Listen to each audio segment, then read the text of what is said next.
তো ডেডিকেশন না হলে, সমর্পণ না এলে শেখা কিন্তু কোনো দিনই যায় না, কোনো কিছুতেই না। যেরকম ঈশ্বরকে যদি ভক্তি করতে চাই, তাহলে প্রথম আমার দরকার যে তার প্রতি সন্দেহটাকে নাশ করতে হবে, তার প্রতি সমর্পণ চাই।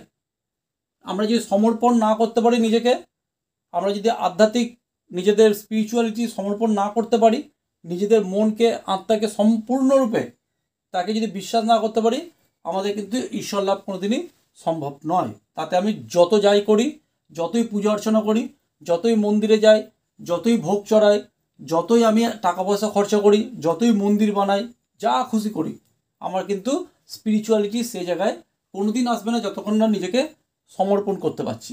ঠিক আছে? সেই রকমই শিক্ষাও তাই। যখনই শিখবো, শিক্ষাটাকে যদি সমর্পণ না করতে পারি, যে যিনি শেখাচ্ছে তার কাছে নিজেকে সমর্পণ না করতে পারি, তাহলে কিন্তু শিক্ষাটা অপূর্ণ থেকে যাবে। ঠিক আছে? তাহলে ডিডি